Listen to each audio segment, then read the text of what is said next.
Salut, bienvenue au podcast Nick et Phil, épisode 15. Moi, c'est Nick. Moi, c'est Phil.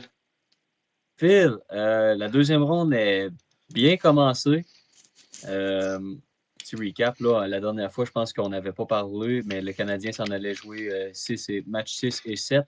Le Ouais. Canadien a gagné. Yes, sir! On va en parler plus tard dans une vidéo séparée parce que c'est la série qu'on suit le plus. Aujourd'hui, le planning, c'est on parle des trois autres séries qui sont déjà commencées et de la loterie du repêchage qui a eu lieu hier soir. Spoiler alert. Les Maple Leafs ont gagné. Mais on en parle plus tard. On commence. Par quelle série tu veux qu'on commence, Philippe? Écoute, moi, j'irais par la série Hurricanes Flyers en commençant. OK. Euh, je vais te donner mon impression, puis ensuite, puis ma prédiction que j'avais faite. Puis tu me diras par la suite ce que toi t'en penses, puis qu'est-ce que tu as pensé jusqu'à présent de cette série-là. Ça va? Mhm. Parfait. Euh, Hurricanes, moi j'avais mis Hurricanes en 5. Je pense que les Flyers n'ont absolument aucune chance de battre les Hurricanes. Et après un match, je trouvais que j'avais l'air d'un génie. Les Hurricanes ont mangé les Flyers pendant la Game 1. C'était une domination complète de A à Z.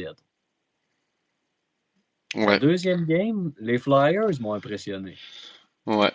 Ils ont scoré les deux premiers buts, les 2-0. Puis pour la première fois, en fait, des séries, les Hurricanes tiraient de l'arrière, à mentionner. C'était la première fois que les Hurricanes perdaient, ever, depuis le début des séries. Mhm. C'est quand même insane. Les Hurricanes sont remontés de l'arrière, 2-2, et en double prolongation, Taylor Hall est venu jouer les héros, spoiler la soirée des Flyers, et les a envoyés à Philadelphie, tirant de l'arrière 2-0. Les Hurricanes mènent maintenant la série 2-0. Mhm.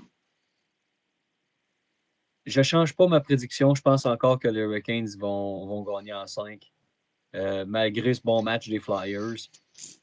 Euh, j'ai été, par contre, impressionné. Je ne pensais pas qu'il allait autant fight en deuxième, mettons, la deuxième match surtout.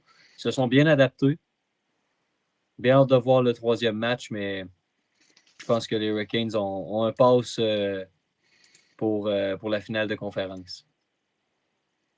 OK, ouais, ben écoute, le troisième match se jouera demain, donc ça va être à voir. Demain, ça retourne à Philadelphie. Je veux dire comme toi, moi j'avais pris,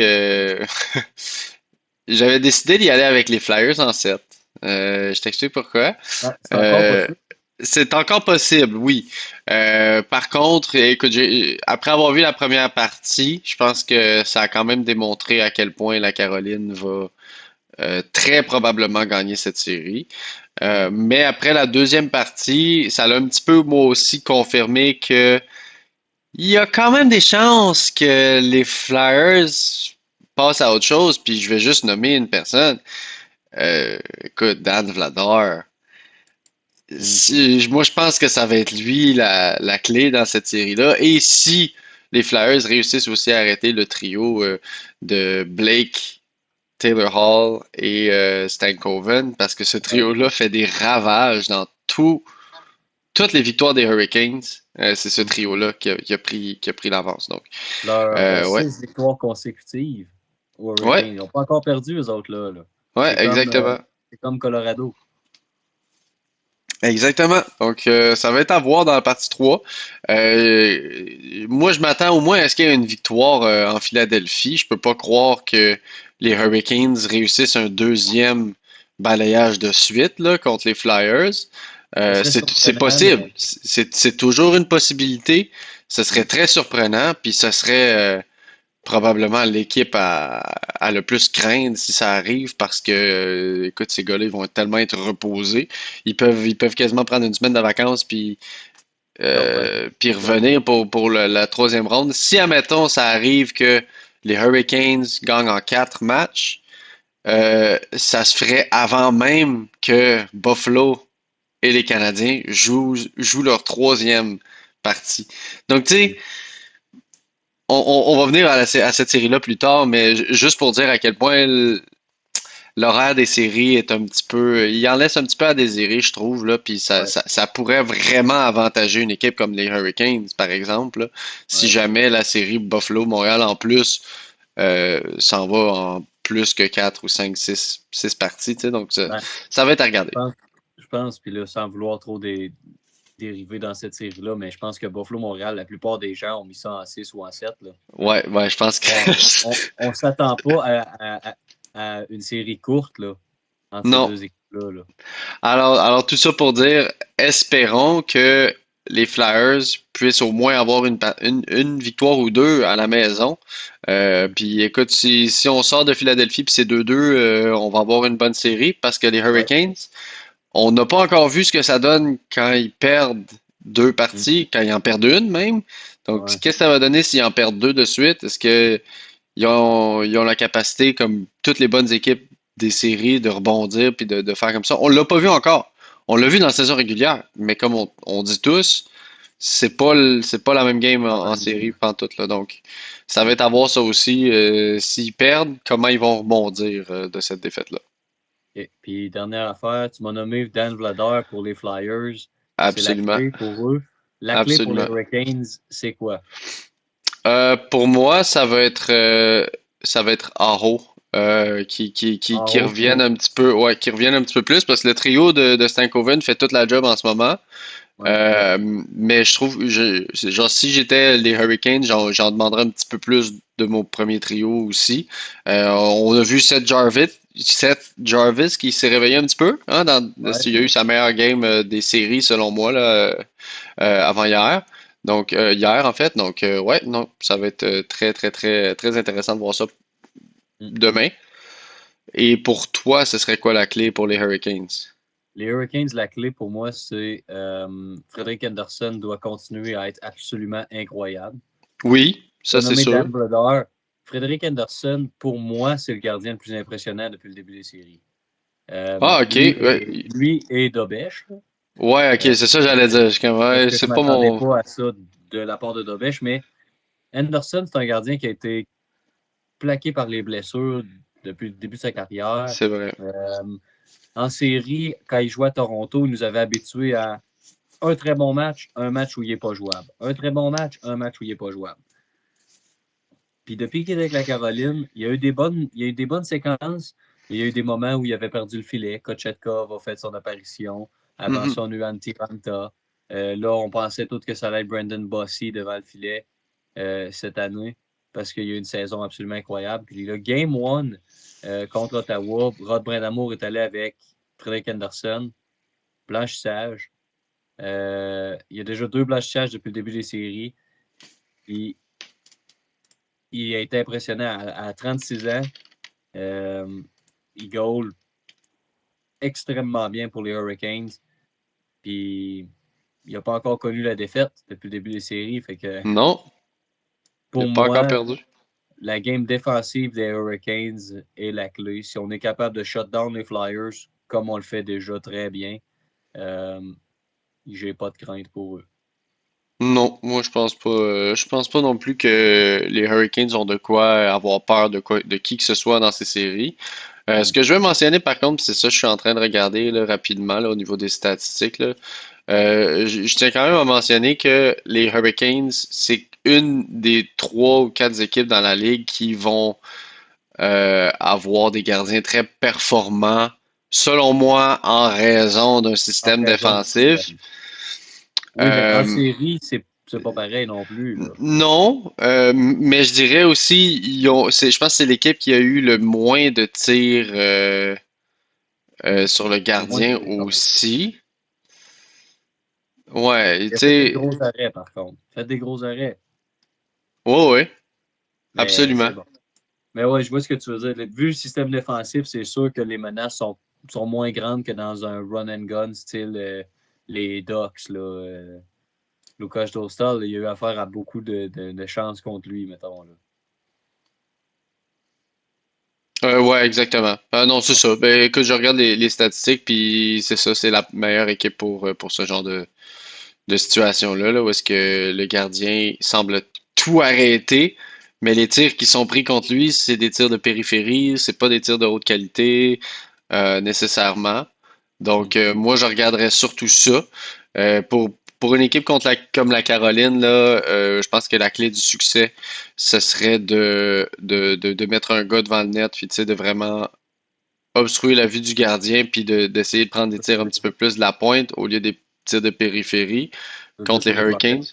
Ouais, contre les Hurricanes. Tu as dit Ouais, pour contre les les Hurricanes. Hurricanes. Contre les Hurricanes, ça marchait Ok, pas. ouais, ouais, ça, ben, c'est ça la stratégie employée contre les Hurricanes, mais c'est très difficile de faire ça parce que c'est une équipe qui est très rapide aussi, puis qui est bonne pour toujours rester dans le territoire offensif ou dans le haut de la zone neutre. C'est pas une équipe Oui, qui reste puis longtemps dans son territoire, donc c'est toujours des choses à regarder là, quand t'es les Flyers ou l'équipe qui joue contre eux. Puis je m'attends qu'en troisième ronde, là, on les voit un petit peu plus exposés parce que selon moi, c'est eux qui ont le parcours le plus facile des séries. ouais, À date, là, si on regarde sur papier, là, ils ont vraiment un parcours facile. Tu sais, ils ont la dernière équipe de la Caroline. Ils ont la dernière équipe de la à faire les séries. métro, genre, c'est ça. Donc, tu sais, ensuite, ils ont les Flyers qui sont rentrés quasiment de justesse aussi. Donc, c'est ça. C'est rien comparé à l'autre partie de l'Est qui est une bataille Le Wow. géant. Ouais, exactement. Dernière chose sur les Hurricanes qu'il faut surtout pas oublier, on l'a pas nommé, mais le meilleur défenseur défensif Ouais, au Jacob monde, Slavin. Jacob Slavin, ça fait une grosse différence. Ben moi, On c'est passe. surtout à lui que je pensais quand je parlais des goalers, là, honnêtement, là. Je fais Ouais. juste de ça de même, hein. euh, Jacob Slavin n'est pas sa patinoire, mais les buts sont scorés. Ah, je sais pas. Les gardiens sont bons par contre. You know what I mean? euh, on passe à l'ouest. Tu veux qu'on commence par Colorado, Minnesota ou Anaheim, Vegas? Ben on va y aller par Colorado, Minnesota parce qu'il y en a une de plus à analyser aussi. C'est bon. Colorado, Minnesota, même processus. Premier match a fini 9-6. 9-6. Absolument incroyable. Le même soir où Ouais. le Canadien a eu seulement 9 lancés. Ouais, Euh, ouais. euh, qui a donné foi Pardon. à plusieurs mimes sur Internet, là, où on a Ouais. vu le meme style des Avengers. Là, I have 9 goals, we have 9 shots. Ouais, c'est ça. Euh, Ouais, écoute, c'était mais, ridicule comme game. ouais. Donc, premier match, tu sais, c'était du rush chances d'un bord et de l'autre. Dès qu'il y avait une chance, la rondelle rentrait, tout rentrait. C'était le premier match, c'était aussi simple que ça. Là. Les deux Ouais. goalers étaient pourris. Même les trois goalers, je pense que ouais, Minnesota a utilisé deux gardiens. Ouais, mais c'était pas une game Euh, défensive, là. C'était juste, non, c'était non, du n'importe quoi, là. pour essayer de changer. Puis la deuxième game, Colorado qui a remporté ce match-là. Euh, il a quand même très bien remporté ce match-là. Là, parce que je suis en train de rechercher le score, c'était hier. C'était hier? Non, pourquoi Non, ça change pas? c'était dimanche, la première game. Non, non, mais le deuxième match, c'était hier. Ouais. Où est-ce que l'Avalanche a gagné? 5-2. C'est ça, 5-2. Puis, encore une fois, euh, l'Avalanche a, selon moi, puis je pense que c'est pas juste selon moi, là, mais a de loin la meilleure offensive des séries au complet. Mhm. Surtout depuis que les Oilers sont éliminés. Là. Euh, Puis, ils ont très bien analysé comment le Wild allait essayer de jouer contre eux. Puis jusqu'à présent, là, si on parle d'une bataille de coach là, entre, si je ne me trompe pas, c'est John Hines, le coach du Wild, puis Jared Bednar pour l'Avalanche. Jared Bednar est en train de prendre John Hines puis l'enfermer dedans son casier à l'école. C'est aussi simple que ça. Là. Ah, Euh, Hughes, il se fait bourrasser pas mal, Hughes je se trouve. fait bourrasser. As-tu vu Matt Boldy se faire ramasser par Nathan McKinnon? Écoute, tout le monde parle de Hughes, tout le monde parle de Eriksson Ek, tout le monde parle de Kaprizov, tout le monde parle de Watson. Non, non, non, non, non, non. Matt Boldy est probablement la pièce la plus importante chez le Wild. Et Et ils hier, il l'ont, s'est fait détruire. yeah, absolument McKinnon détruit. l'a vu dans le coin. Ça a été une mise en échec légale. Un super mise en échec, mais la manière que Boldy est tombé dans la bande. Oh! Ouais, ouais, je pense La pas que ça. face contre la bande, là. Ouais. D'où l'expression manger à bande, là. Lui, il Littéralement, l'a ouais. mangé en tabarouette. Écoute, Puis, je regarde justement, est-ce que ça a été annoncé qu'il est blessé à long terme? je pense pas, je pense pas. Ah, ça pourrait avoir frappé assez fort, mais c'était une grosse mise en échec. L'Avalanche, hier, comme on l'a dit, gagné 5-2, mène la série 2-0. Puis de la manière qu'il joue, là, c'est extrêmement triste à dire. Mais ça me fait penser, de la manière que la série se fait présentement, ça me fait penser à quand, euh, là, si je me souviens bien, c'était le Lightning, mais je suis. Non, c'était les Panthers. En finale de conférence, les Panthers avaient joué contre les Hurricanes et les avaient battus en 4. Mais c'était 4 matchs très serrés. Mhm. Honnêtement, de la manière que l'Avalanche joue, là, je les vois même pas perdre. Des séries au complet? Ben, de cette série-là. Je Ouais. vois comment le Wild essaie de jouer présentement. Le Wild n'a pas le choix de faire un ajustement pour le match 3. Puis ils ont changé de gardien. Là, je veux dire, le match 1, c'était Wallstead. Il a été swipe off. Ça a été Gustafsson la fin du match 1. Puis c'est Gustafsson qui a gardé le filet hier. Puis ça n'a pas aidé. Là.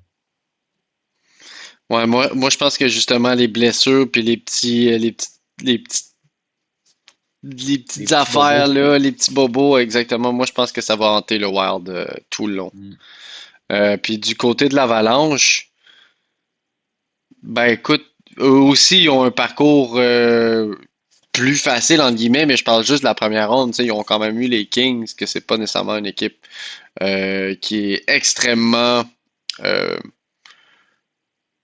il y a pas grand monde qui ont peur des Kings. Tu sais. Je vais dire ça comme ça, mais tu sais, on se comprend que c'est pas le même calibre que, par exemple, le Wild qui a dû affronter Dallas, puis que là, il se ramasse contre l'Avalanche. Si le Wild réussit à sortir de ça, ben écoute, ce serait une épreuve monumentale, là. Oui, puis il y a beaucoup de gens qui pensent que le gagnant de cette série-là, ça va directement en finale. Là. Je pense que. Puis je serais pas surpris.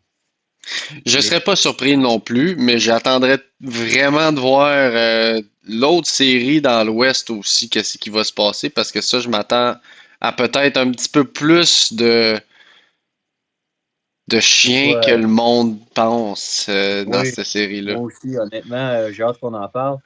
Mais ça, pour en revenir, McCarr et McKinnon, présentement, sont en train Domine. de dominer Kaprizov et Hughes.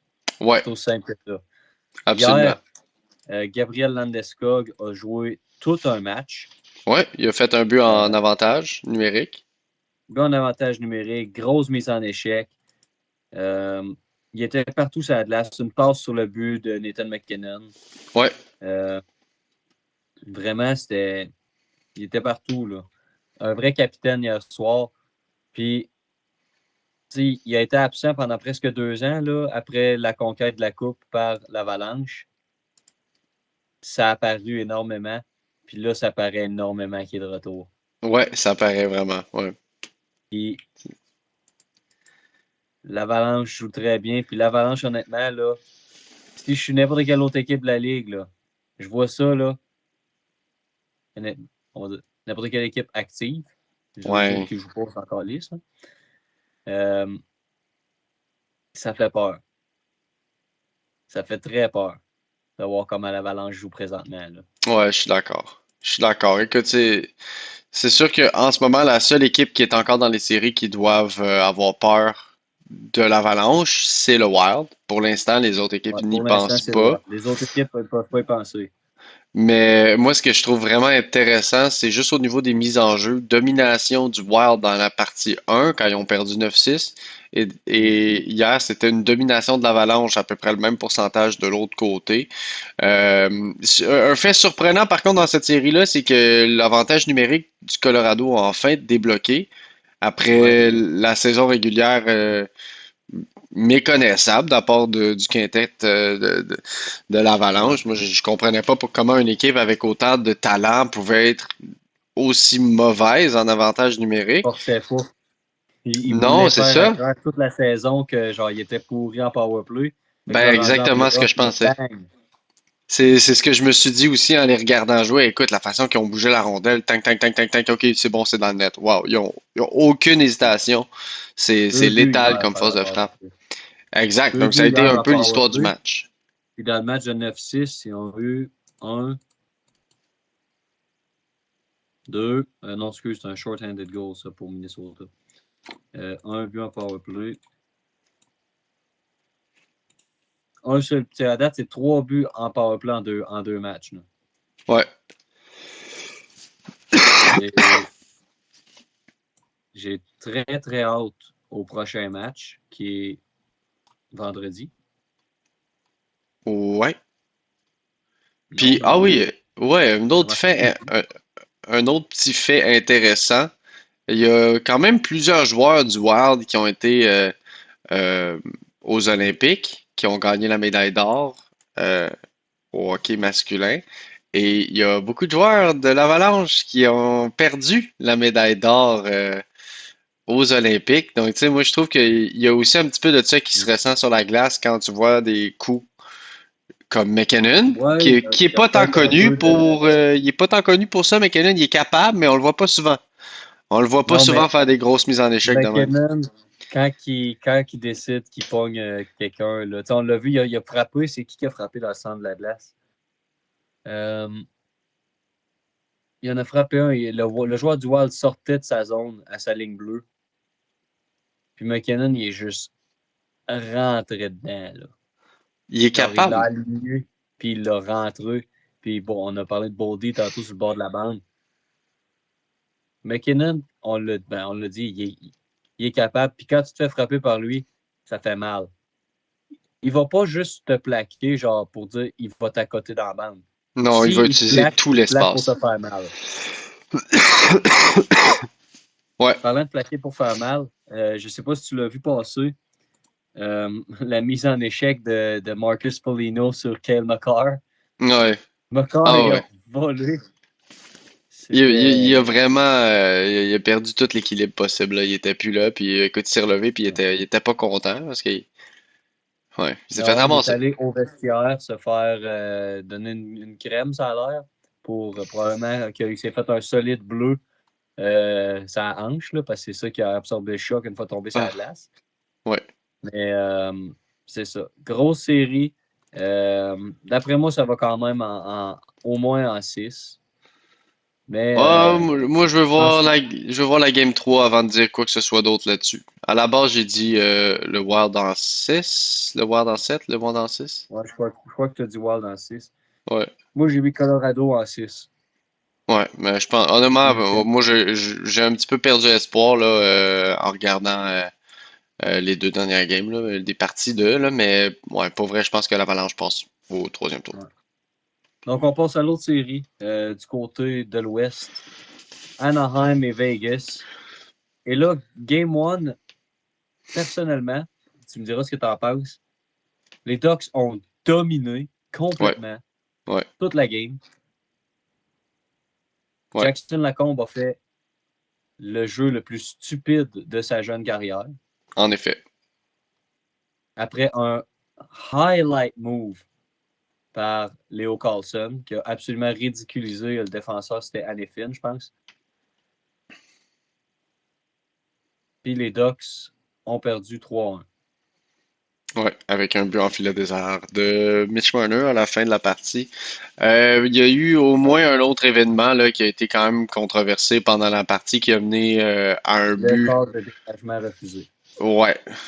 Ça, écoute, j'ai fait l'avocat du diable, tu sais, j'ai essayé d'être objectif, j'ai regardé les replays, j'ai regardé ce que le monde avait à dire.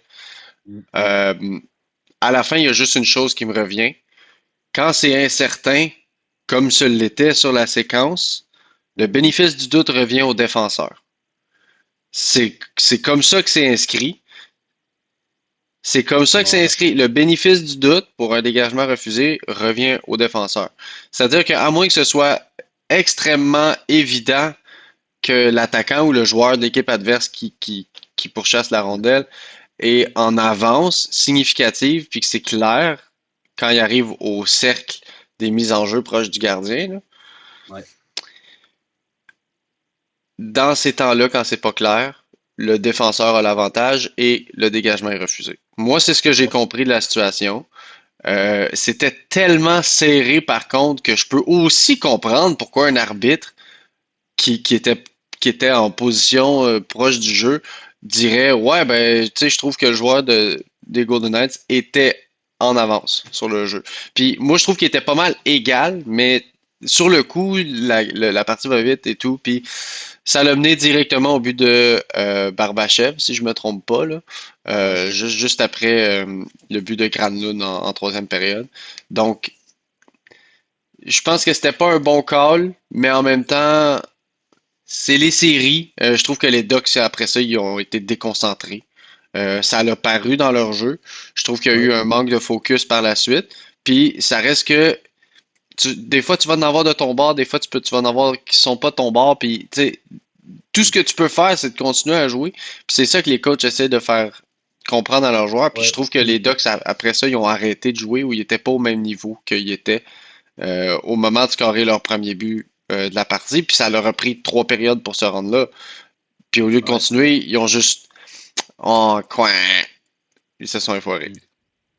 Je vais te relancer, ben, je vais te relancer. Je vais me jouer un peu contre ce que tu disais, que l'avantage numérique, pas l'avantage numérique, le icing, le dégagement refusé revient au bénéfice du défenseur. Tu sais.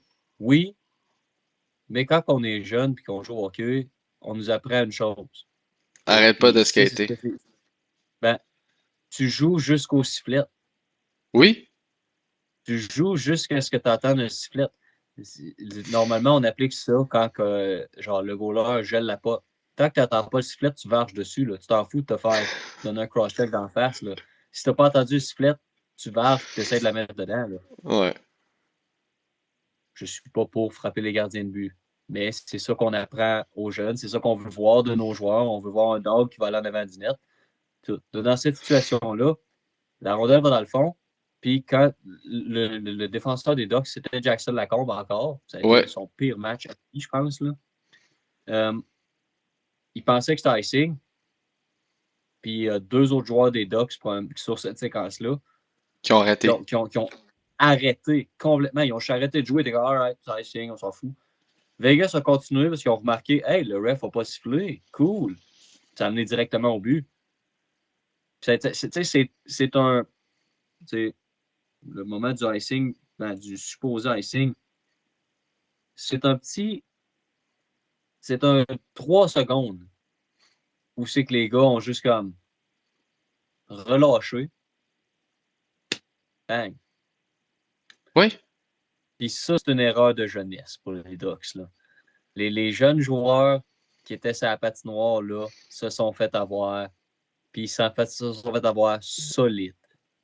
Ouais.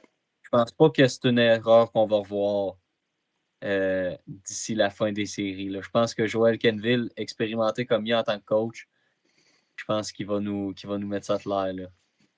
Ouais. Puis qu'il va les Ben. mettre ça clair à eux. J'ai très, très hâte au prochain match ce soir. Mhm. Match numéro 2, toujours à Vegas. Parce que, overall, si les Ducks euh, jouent exactement la même game qu'ils ont joué lundi, mais qui ne font pas deux erreurs monumentales comme sont arrivées, comme arrêter de patiner sur un icing qui n'est pas un icing, et Jackson Lacombe qui décide de complètement rater une passe alors qu'il y a un filet désert devant lui. Les Ducks gagnent. Oui. Si les Ducks jouent exactement la même game qu'ils ont joué lundi, sans ces deux erreurs-là, ils gagnent à soir. Ouais, Parce non, que je suis d'accord. Vegas, je ne sais pas si tu as vu les entrevues d'après-match des joueurs de Vegas, Mitch Marner notamment. Il l'a nommé, il dit, on est extrêmement chanceux d'avoir gagné ce game-là, on ne la méritait pas. Puis, effectivement, les Golden Knights doivent mieux jouer, mais les Ducks ont joué un très bon match dans le match 1. S'ils ne font pas ces deux petites erreurs-là, ils gagnent la game. Donc, oui, les Golden Knights, je pense qu'ils vont mieux se présenter, mais les Ducks doivent se présenter pour jouer exactement la même game. Leur style de jeu rapide, où tu rentres, tu fais des rush chances, tu lances, tu frappes tout ce qui bouge quand tu as un gars comme Jacob Trouba à défense. Je ne sais pas si Goudas va revenir dans l'alignement, là, mais Euh, je sais pas. Je vais te dire ça. ça pourrait être un facteur si Goudas Non. revient parce que Non, il est sur le long-term injury reserve. il ne reviendra pas, mais ça pourrait être un impact. Ce Ouais. que je pense, c'est que cette série-là va durer plus longtemps que les gens pensent. J'ai vu énormément d'analystes prendre Vegas en 5. Mm. Non, je pense qu'on est là pour le long run. Là. C'est 6 ou 7, cette série-là. Là. Je pense que ça va tester les jeunes Ducks, Ouais. puis ça va épuiser les Golden Knights. Moi, j'ai pris les Ducks personnellement, les Ducks en 6. Je ne serais pas surpris par contre de voir Vegas l'emporter non plus.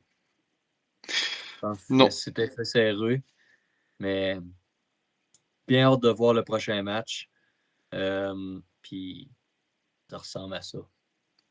Ouais. Ben, tu sais, moi, je pense pas que Koutas va revenir dans cette série. Puis, ce que je voulais souligner, moi, c'est surtout, oui, les Ducks ont probablement plus de chances de gagner la série que les gens leur donnent. Mais je trouve qu'il y a quelque chose qui n'a pas nécessairement été utilisé tant que ça encore contre les Golden Knights. Et c'est profiter du fait qu'ils ont un gardien avec très peu d'expérience dans la Ligue nationale, encore moins en Récente. séries éliminatoires. Ouais, ben oui, récente, Plus dans oui, mais Stéphane. même à ça, en général, il n'y a pas énormément d'expérience dans la Ligue, là. Il y a 2 saisons, je crois, à son effigie. Donc, tu sais, c'est vraiment. Bon, il me euh, semble que c'est ça. Je vais aller vérifier, là, mais il me semble que Carter Hart a au moins quelques centaines de matchs. hmm, ben, il y a 200 matchs peut-être. C'était à peu près ça, je pensais. Ben, c'est quand même, pour un gardien de but, c'est quand même une très bonne expérience. Là. Bon, mais bon, moi, je regardais un petit peu plus dans les playoffs. Tu sais, il y a une vingtaine de Ouais, games aussi. Ben maintenant, il y a une vingtaine de games, là. Avant, il y en avait 14, mais tu sais, ça fait 5-6 ans de ça. Donc, moi, c'est un petit peu plus ça que je regarde.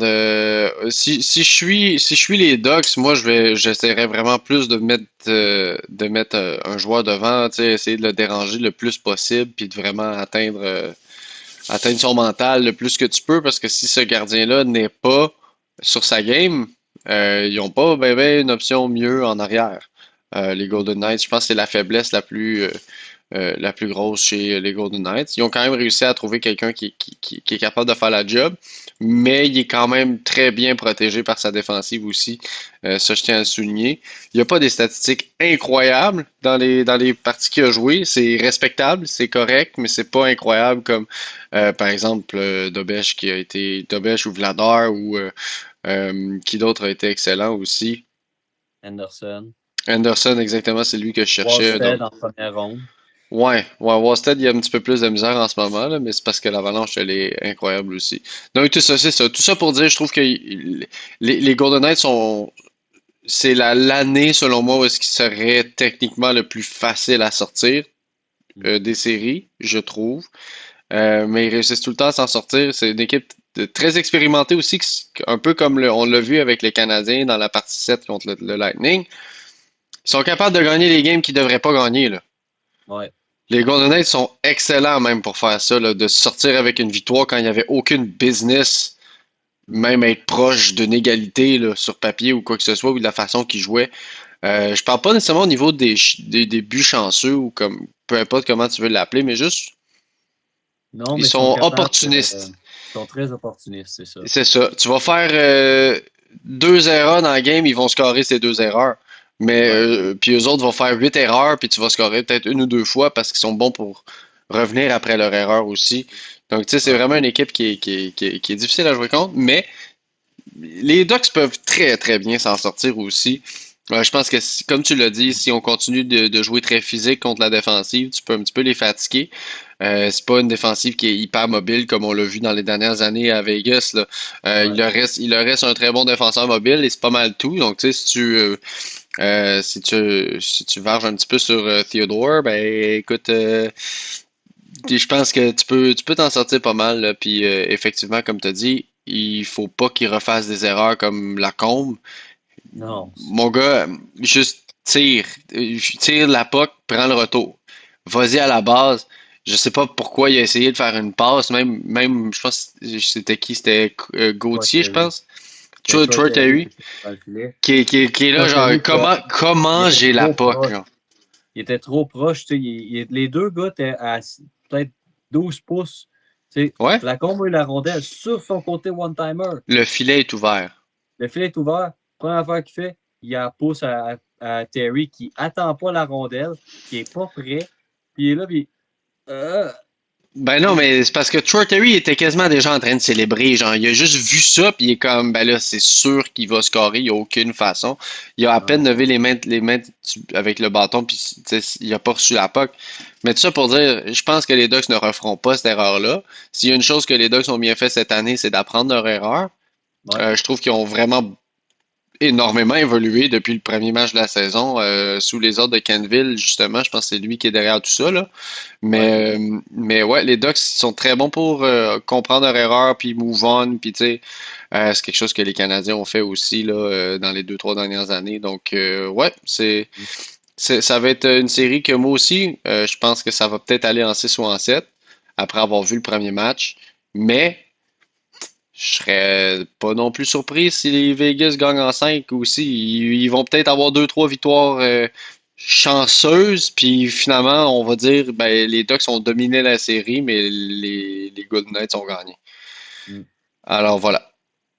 Donc, on passe à notre autre sujet qui n'est pas relié aux séries. Avant, on va faire, dans le fond, une vidéo séparée pour la série Canadien Sabre. Ouais. On va parler de l'événement qui a eu lieu hier soir, la loterie du repêchage de la Ligue nationale de hockey. Et les balles de ping-pong se sont alignées pour une équipe en particulier. Et cette équipe-là, c'est les Leafs de Toronto qui Ouais. gagnent la loterie pour la deuxième fois en 10 ans. La dernière fois, ils avaient gagné en 2016, avait repêché Austin Matthews. Maintenant, on s'attend à ce qu'il repêche Gavin McKenna.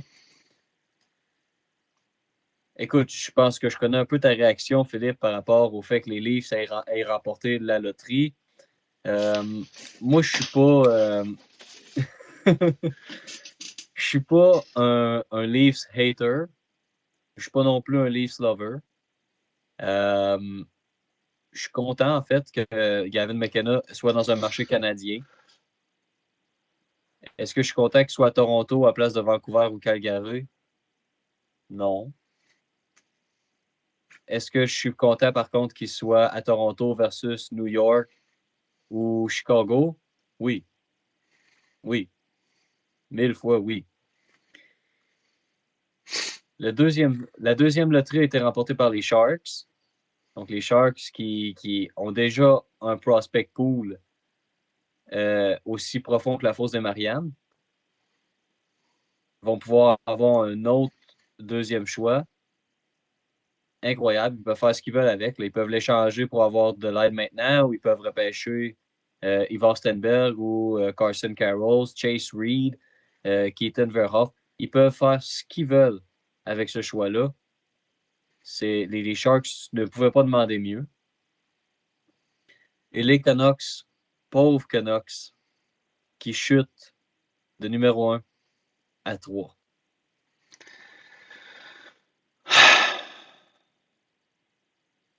C'est ça. Ça peut pas vraiment se dire mieux que ça. Là. C'était. Ah. Ouais, c'est de la bullshit, man. C'est de la bullshit. Ben, tu sais, Non, non. Toronto a fini 5e avant-dernier.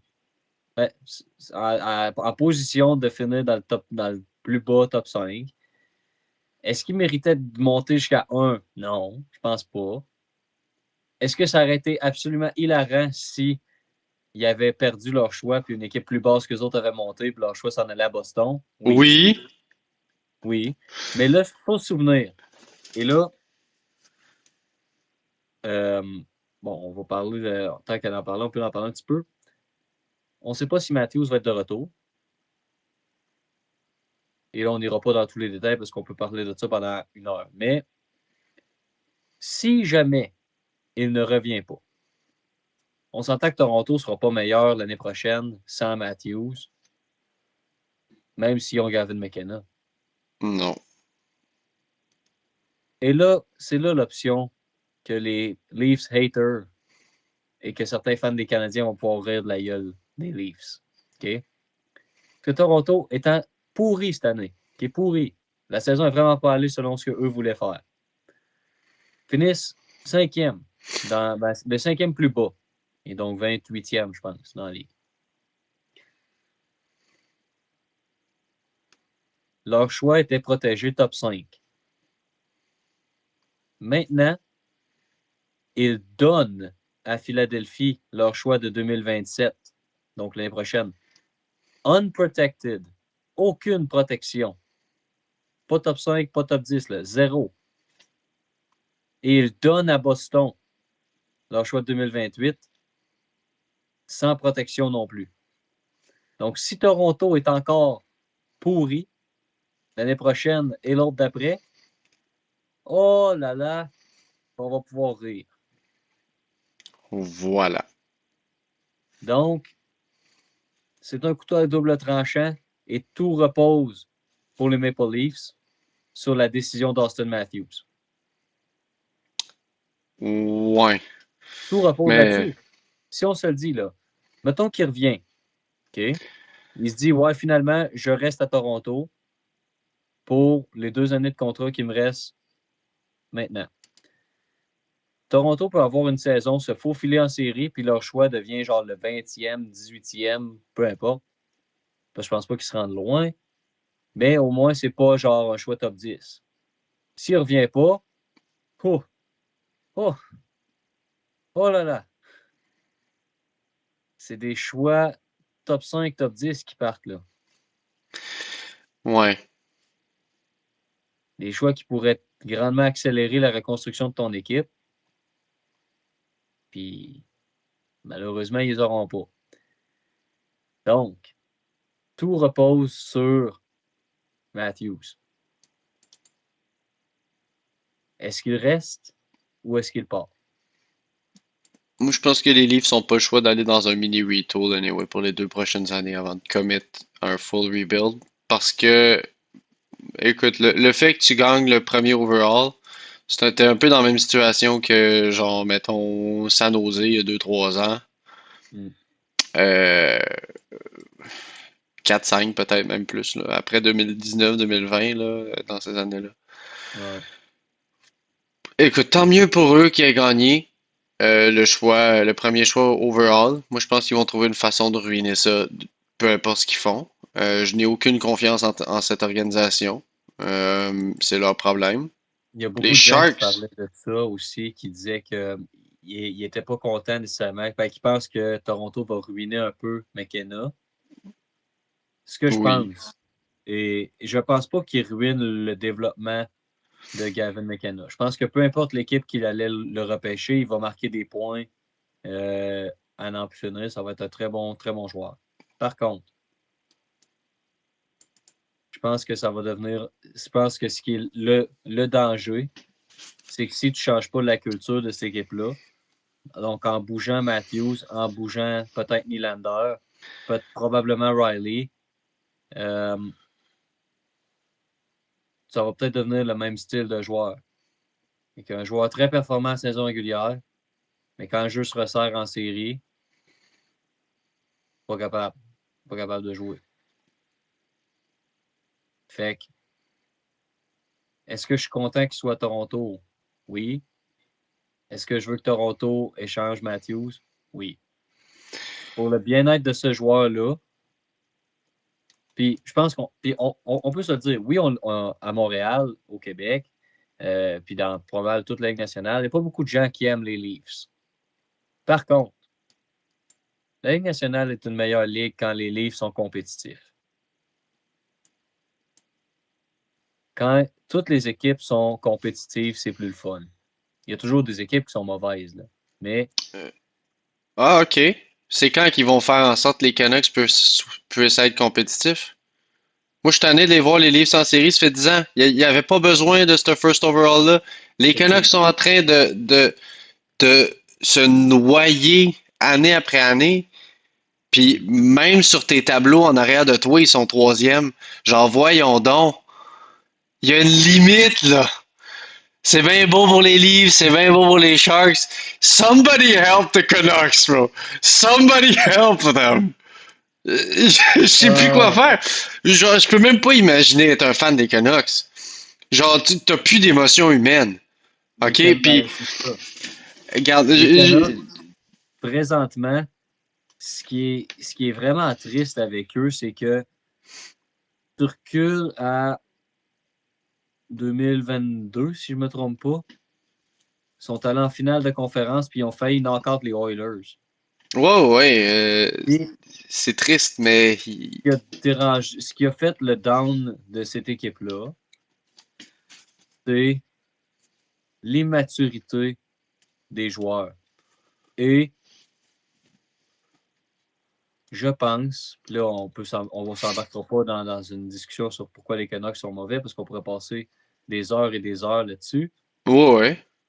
Mais le ownership, le propriétaire, le DG, le directeur des hockey operations, tout a besoin de partir. Tout. Tu parles-tu des Tout. Canucks ou des Leafs? Parce que ça s'applique pour les deux, mon homme. Ben, les Leafs sont déjà débarrassés de ce qui était mauvais. Ouais, Ils c'est ont vrai, c'est remplacé vrai. Stephen. Ils l'ont déjà fait. Ils ont fait une embauche controversée. Mais ouais, puis en tout cas, Mais les Canucks ont un dude que depuis qu'il a ça c'est pas bâti, fort. Je sais. les Pingouins en 2016-17, il a fait rien de bon. Non, Rien. ça je le sais. Je le sais. Fait que, puis ils ont un propriétaire qui est un peu trop d'injangre. Oui, ça c'est sûr. Moi, c'est juste, je regarde ça logiquement, puis c'est comme, tu sais, depuis qu'il y a eu l'affaire des Oilers puis des Sabres, là, avec le tanking, là, comme on dit, là, Ouais. puis qu'ils ont fait la nouvelle affaire, la nouvelle loterie, euh, ben, les équipes, puis j'inclus le Canadien dans ça, les équipes qui méritaient pas nécessairement d'avoir des hauts choix au repêchage ont eu des hauts choix au repêchage. Ben, regarde les Highlanders. Les Highlanders, Les l'année Highlanders passée, là, ont jump de 10. C'est encore bien exactement. pire que les Leafs puis les Sharks. Là. Oui, puis moi j'ai été très critique aussi l'année dernière. Bon, on n'avait pas de podcast l'année passée, mais j'étais très critique aussi du fait que les Highlanders aient gagné. Comme, tu sais, Tu connais ah, mon amour légendaire pour les Highlanders. Là. ah non, c'était horrible là. Donc, tu sais, je me souviens, écoute, moi je mettrais une limite de comme, mettons les 5 pires équipes de la ligue là.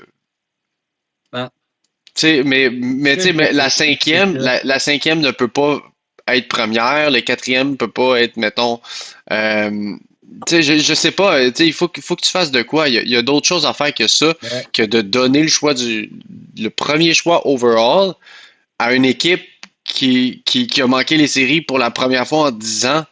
Comme, that's not good. Pour le marketing, pour la ligue en général, c'est pas good parce que tu vas avoir des ben, équipes. je vais m'opposer un peu. OK? Puis Ouais, mais là, on le commence système, à.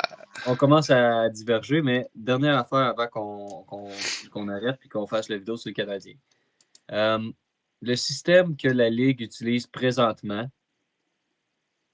est énormément plus fair que ce qu'il y avait avant, où Ça, les Oilers oui. ont gagné quatre fois la loterie en 6 ans. Là. Ouais, ouais. Je ne suis pas contre le fait qu'il y ait une loterie de repêchage comme elle est présentement. J'aime ça. Par contre, la Ligue devrait se donner un droit de veto pour les dirigeants et les propriétaires d'une équipe qui n'aident pas assez leur club. Okay? Les dirigeants, normalement, peuvent être mis dehors par le proprio. Honnêtement, les Canucks, là, c'est triste à dire, c'est la seule équipe de la Ligue qui n'a pas d'aréna de pratique. On est au Canada, là. Le hockey, c'est une religion. Ils n'ont pas d'aréna de Ouais. pratique. Non, je sais, mais qu'est-ce que je te dis? L'équipe féminine de la PWHL ont une aréna de pratique à Vancouver. Les Canucks n'en ont pas.